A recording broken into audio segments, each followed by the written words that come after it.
कोई भी शहर हो, कोई भी जगह हो, गुनाह की एक आहट बन जाती है सनसनी, फिर लुट जाता है सारा सुख चैन, खो जाती है आंखों की नींद। तो आइए देखते हैं जुर्म की स्याह दुनिया में कहां फैली है सनसनी।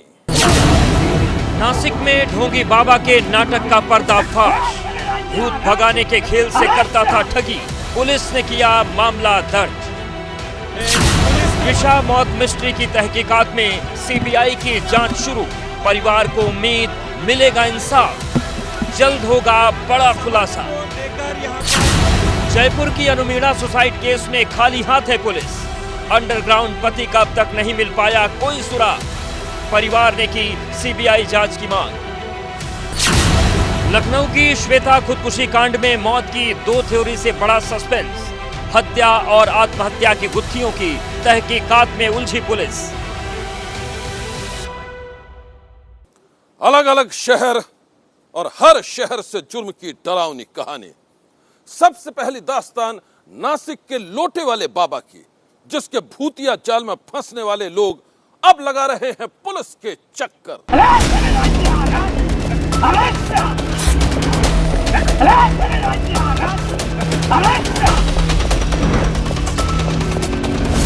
नदी का किनारा, बाबा के हाथ में लोटा, लोटे से निकलती जल की धारा और उस धारा के नीचे बैठा बेचैन शख्स।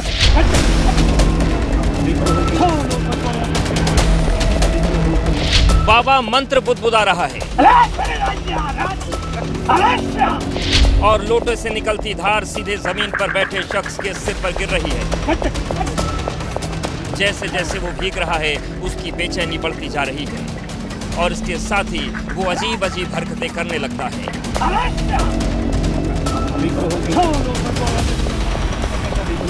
कौन है ये बाबा और यहाँ लोटे से निकली जलधारा के साथ कौन सा खेल हो रहा है?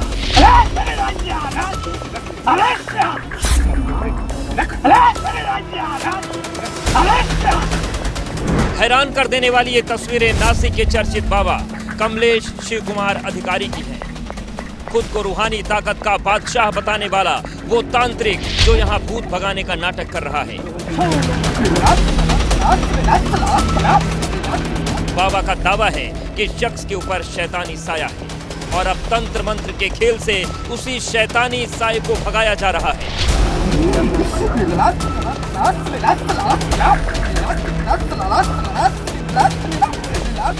इस शख्स की हरकतों को देखकर शायद ही आपको कोई मानसिक रोगी लगे, लेकिन बाबा की माने तो एक जिद्दी प्रेत ने इसकी ये हालत कर दी।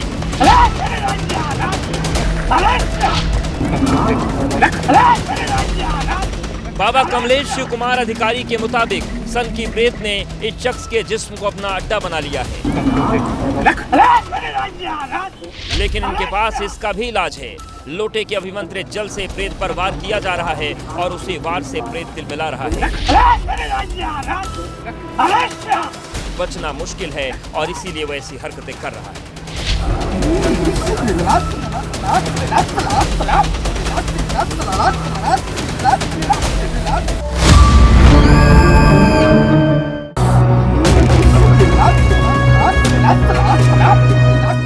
और अब देखिए अगली तस्वीर। इस तस्वीर में भी बाबा भूतों को भगाने का नाटक कर रहा है।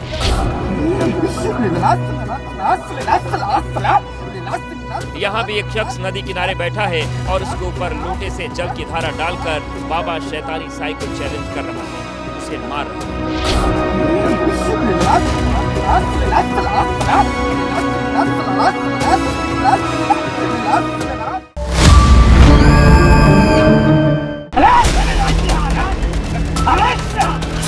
बाबा की माने तो जिद्दी भूत और प्रेत जिस किसी की भी जिंदगी में कुंडली डालकर बैठते हैं, उनका सर्वनाश तय है। शैतानी आत्मा का प्रकोप तब तक रहता है जब तक पीड़ित शख्स की मौत न हो जाए।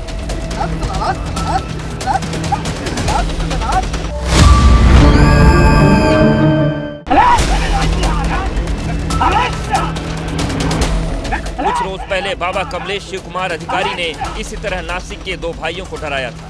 बाबा ने उन्हें कहा था, तुम्हारे ऊपर शैतान की छाया है और अगर उसे दूर नहीं किया गया तो मौत तय है। दोनों भाई लोटे वाले बाबा कमलेश की बातों से डर गए। इतना डर गए कि बाबा ने जो कहा वही करते गए। चॅनल बघून त्यांच्याशी संपर्क साधून त्यांच्या मठावर भेटायला गेलो होतो। तेव्हा माझ्या काय वैयक्तिक अडचणी विचारल्या असता त्यांनी मला तुझी जमीन शापित जमीन आहे व तिथे तुझ्या करणी केलेली आहे, तुझ्या जमिनीमध्ये गुप्तधन आहे, ते गुप्तधन काढून देतो। बाबा ने कहा पैसे लाओ, दोनों ने पैसे दिए। बाबा ने कहा अपनी पुश्तैनी जमीन मेरे नाम कर दो, दोनों ने जमीन भी बाबा के नाम कर दी।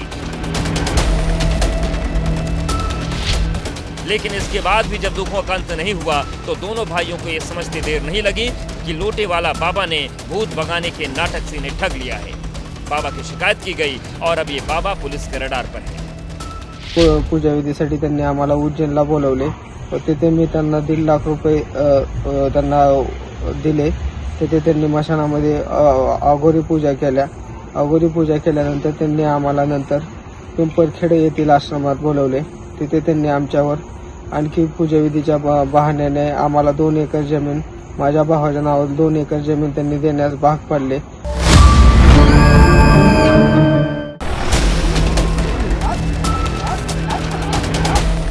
बाबा के शिकार बने दोनों भाइयों ने इंदिरानगर थाने में शिकायत दर्ज कराई है। शिकायत में कहा गया है, बाबा ने मृत्यु योग का डर दिखाकर हमसे लाखों रुपए वसूले हैं।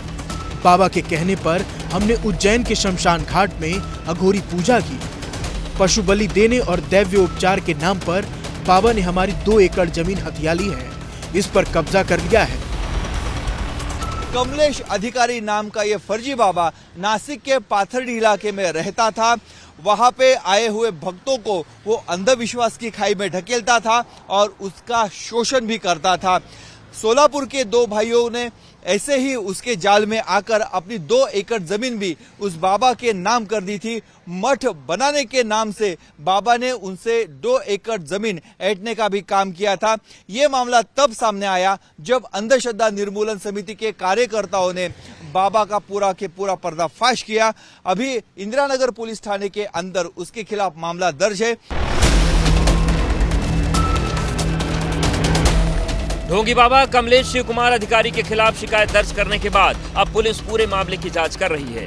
पुलिस के मुताबिक जांच के बाद जो सच सामने आएगा उसी के मुताबिक एक्शन लिया जाएगा। अब तक ये बाबा पुलिस की हिरासत में नहीं है, लेकिन वो हिरासत में कब आएगा ऐसा सवाल भी अब खड़ा किया जा रहा है। कैमरा पर्सन मंगेश सोनोने के साथ मुकुल कुलकर्णी, एबीपी न्यूज, नासिक। सनसनी में अब दास्तान 3 लड़कियों की।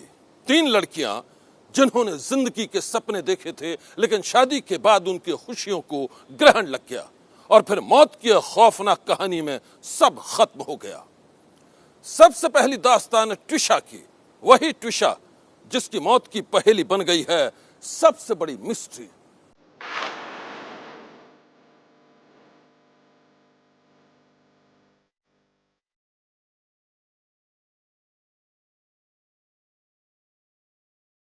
ट्विशा शर्मा, पूर्व मिस पुणे और एक दिलकश मॉडल। जिंदगी के सपने देखने वाली वो बेटी जो अब इस दुनिया में जिंदा नहीं है। 12 मई की रात बड़े ही संदिग्ध हालात में ट्विशा की मौत हो गई और उसके बाद से ससुराल के बंद दरवाजों के पीछे मौत के रहस्यों की तहकीकात जारी है। पहले कहा गया ट्विशा ने आत्महत्या की, लेकिन जैसे जैसे सवाल उठते गए वैसे वैसे शक की सुई पति समर्थ सिंह और सास रिटायर्ड जज गिरबाला सिंह की तरफ घूमती चली गई। परिजनों ने आरोप लगाया कि ट्विशा को दहेज के लिए प्रताड़ित किया जाता था, उस पर मानसिक दबाव बनाया जाता था और वही दबाव आखिर उसकी मौत की वजह बन गया। मामला बढ़ा, हंगामा हुआ और अब इस केस में एंट्री हो चुकी है सीबीआई की।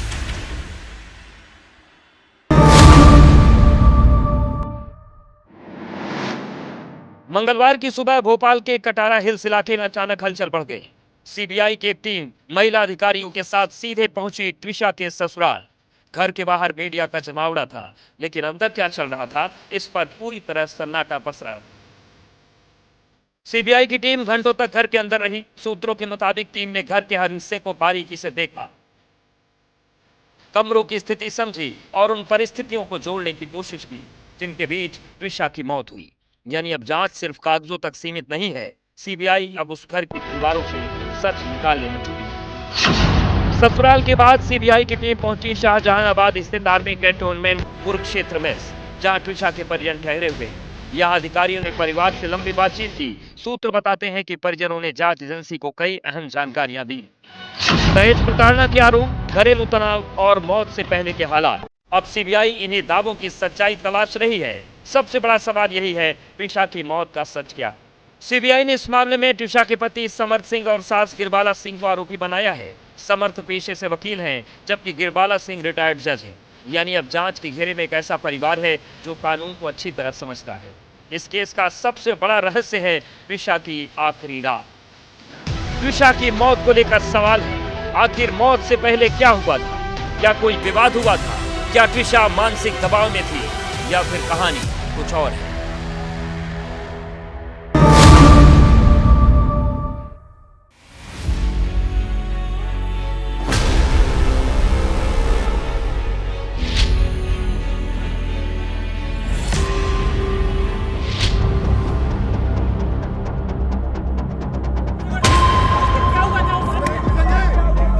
मामले की तह तक पहुंचने के लिए सीबीआई अब mobile chat, call detail, digital सबूत और घर वालों के हर बयान को जोड़कर उस रात की पूरी तस्वीर बनाने में जुटी है।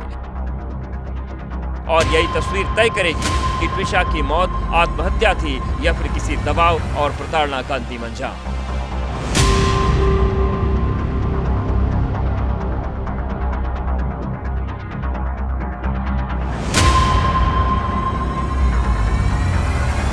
सीबीआई की टीम गिरिवाला सिंह के घर के अंदर मौजूद, और देखिए किस तरीके से अब यहाँ पर सीबीआई के जो 2 ऑफिसर्स अभी तक अंदर थे वो भी बाहर आ चुके हैं और उनसे ही बात करने की कोशिश कर रहे हैं। सर, गिरिवाला सिंह से पूछताछ की है कि आपने?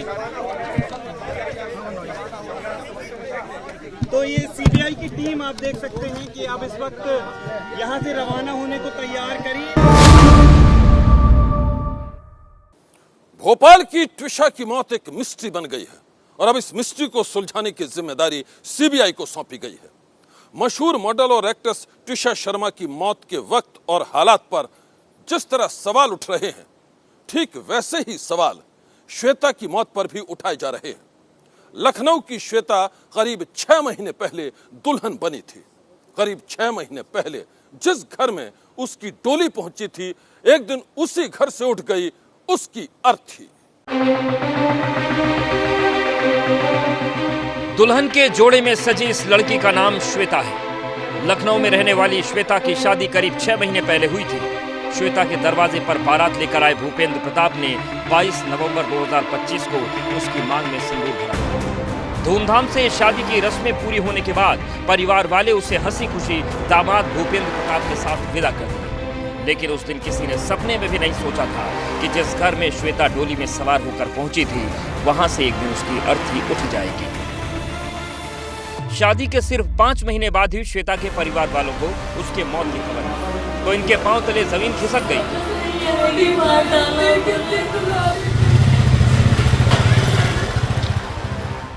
पता चला आपको? आपसे बातचीत हुई थी मरने से पहले? उनके ससुर का फोन आया था सही 11:30 बजे के आसपास कि आपकी बेटी ने सुसाइड कर लिया। मेरी बेटी थी, बुज़दिल नहीं थी, ना इतनी कमज़ोर थी जो सुसाइड कर सकती। हम जब घर पहुंचे भाग करके, विदिन 7 या 8 मिनट के बाद वहाँ बेटी मेरी नहीं थी। ये लोग ट्रामा सेंटर लेकर के आ गए थे। ट्रामा सेंटर में आए तो बेटी मेरी मरी मिली। उसके बाद उसके गले पर निशान थे, पैरों में पहले जलने कोई निशान नहीं थे, पैरों में छाले पड़े हुए थे। उसके बॉडी उसकी नीली पड़ रही थी इन लोगों ने जहर दिया है, गर्दन कस के मारा है, गर्दन पे पूरे मार्क हैं।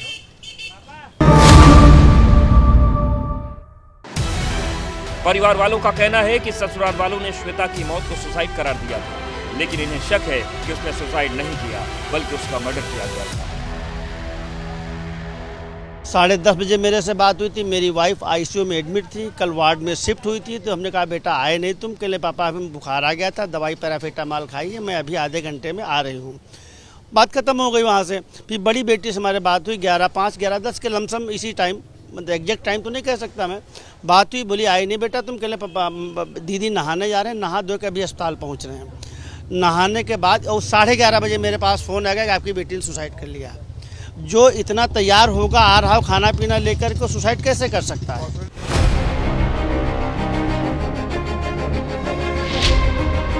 परिवार वाले श्वेता की मौत के लिए उसके पति भूपेंद्र प्रताप को जिम्मेदार ठहरा रहे हैं। इन लोगों का आरोप है कि दहेज के लालच में उसके पति और ससुराल वालों ने श्वेता का जीना मुहाल कर दिया।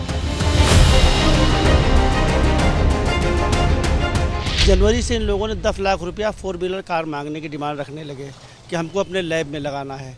इनकी लैब खुद की थी लाल कुआं पे, बालाजी के नाम से उस लैब चलाते थे। कहें 10 लाख रुपए हमें कैश ला के दो, 4 व्हीलर कार ला के दो, हमको अपनी लैब में लगाना है। अब हमारी इतनी हैसियत नहीं थी कि हमको 10 लाख रुपया कार दे सकते। एक गरीब लाचार माँ बाप बेटी के अलावा क्या दे सकता है? इन्होंने दहेज के लिए मेरी बेटी की हत्या कर दी है। हम भविष्य में चाहते हैं किसी भी बहन बेटी के साथ ऐसी दरिंदगी, ऐसी हत्या नहीं होनी चाहिए। कैमरे के सामने अपना दर्द बयां करते हुए श्वेता के परिवार ने बताया कि शादी के वक्त उन लोगों ने हैसियत से बढ़कर दहेज दिया था, लेकिन शादी के कुछ दिन बाद 10 लाख रुपए और गाड़ी की डिमांड की गई थी। आरोप है कि दहेज की डिमांड पूरी नहीं हो पाई तो श्वेता पर बेइंतहा जुल्म ढाए गए, इतने जुल्म कि वो गुमसुम सी रहने लगी। वो एक एक पल घुट घुट कर जी रही थी और फिर एक दिन उसी घुटन ने उसकी जिंदगी छीन ली। श्वेता की मौत के बाद पूरा परिवार दर्द और आंसुओं के समंदर में डूबा हुआ है। श्वेता की मौत के बाद उसके पिता और भाई जब जब उसकी शादी का वीडियो देखते हैं तो उनका कलेजा फट जाता है, आंखों से आंसू बहने लगते हैं। इन लोगों का कहना है कि शादी के दिन श्वेता बेहद खुश थी, लेकिन दहेज के लोभियों ने उसकी खुशियों के साथ साथ उसकी जिंदगी भी छीन ली। अब ये लोग श्वेता के पति और ससुराल वालों के खिलाफ सख्त से सख्त सजा की मांग कर रहे हैं ताकि मौत के बाद श्वेता को इंसाफ दिलाया जा सके। किसी का मतलब फांसी लगाई होगी, गेट टूटा नहीं, क्यों टूटा नहीं, कुंडी आपकी लगी नहीं, आप तो हमें कहाँ पहुँचोगे? असंभव क्यों नहीं चलना। इसकी तहरीर दी है आप लोगों ने? बिल्कुल दी समय नहीं। तो आप देखिए परिवार के जो लोग हैं वो अपनी बात रख रहे हैं। इनका ये कहना है कि हमारी बेटी की मौत नहीं हुई है, उसने सुसाइड नहीं किया है, बल्कि इसके पीछे हत्या भी एक वजह हो सकती है और इसे लेकर इन्होंने तहरीर दी है। FIR दर्ज हो गई है। पुलिस अब इस मामले की जांच कर रही है। कैमरामैन फैसल पठान के साथ नीतीश कुमार पांडे, ABP न्यूज़, लखनऊ। भोपाल की ट्विशा, लखनऊ की श्वेता और जयपुर की अनु मीणा, ये तीनों लड़कियां अलग अलग शहरों की रहने वाली थी। तीनों की शादी धूमधाम से हुई थी। दुल्हन के जोड़े में उन तीनों ने न जाने कितने सपने देखे थे, लेकिन जिंदगी की पथरीली हकीकत से टकराकर वो सारे सपने बिखर गए। ट्विशा और श्वेता की तरह अनु ने भी खुशियों की तमन्ना की थी, लेकिन वो जल्लाद पति के टॉर्चर रूम में कैद होकर रह गई थी। जिस दिन मौत आई उसी दिन उसे मिली थी जिंदगी से रिहाई।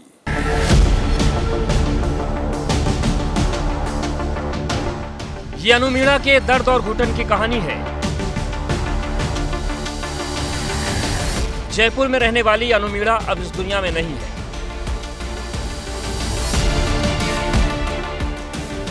आरोप है कि दहेज के लोभी पति के टॉर्चर ने अनु की जिंदगी को नर्क से भी बदतर बना दिया था।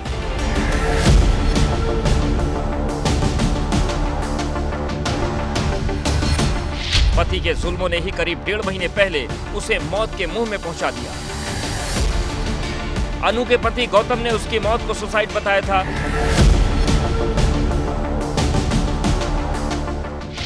लेकिन अब अनु के मायके वाले उसकी मौत का पूरा सच जानने के लिए CBI जांच की मांग कर रहे हैं। पुलिस वाले की बेटी के साथ होता तो पुलिस वाला करता, उसकी बेटी के साथ हुआ नहीं। वो सोच रहे हैं ऐसे होते हैं जो को क्या ध्यान देंगे, वो नहीं देंगे वो ध्यान, उसके माले दबाव देंगे ना जब वो ध्यान देंगे। क्योंकि मेरी बेटी उस दिन बात करके ही तो कुछ कारण करी थी, तो उसका जवाब लेते वो बुला के। अगर चाहते ना पुलिस वाले तो वो जवाब लेते। पुलिस वाले 3 दिन हो गए वीडियो वाले को घूमते घूमते, कितना प्रचार हो गए और पुलिस वाले ठंडा बैठे हैं। इसीलिए आप लोग चाहते हैं कि मामले की जांच जैसे ट्विशा शर्मा मामले में CBI कर रही है, वैसे अनु मामले में भी जांच CBI करे। हाँ सीबीआई करे और उसको पकड़ के लाए। जब मेरे तो वो हो गया, क्यों वो ठंडे क्यों बैठे हैं, ये जवाब लेना चाहती हूँ मैं। अनु के परिवार वालों का कहना है कि इन्हें जयपुर पुलिस पर भरोसा नहीं है, क्योंकि पुलिस अभी तक आरोपी गौतम को अरेस्ट नहीं कर पाई। वहीं पुलिस के साथ आंख मिचौली खेल रहे अनु के पति गौतम ने एक वीडियो के जरिए सफाई दी है। उसने खुद को बेकसूर बताया है। ये वीडियो पुराना है।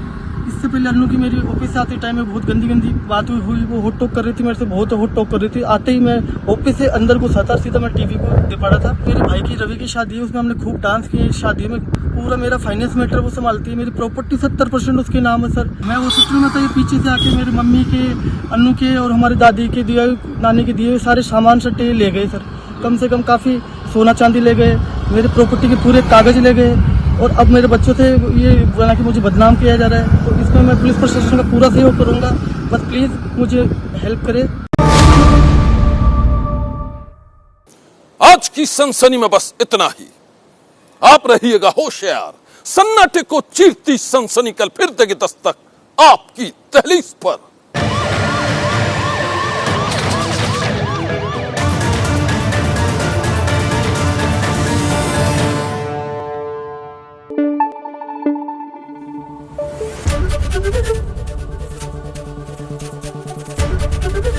एबीपी न्यूज आपको रखे आगे।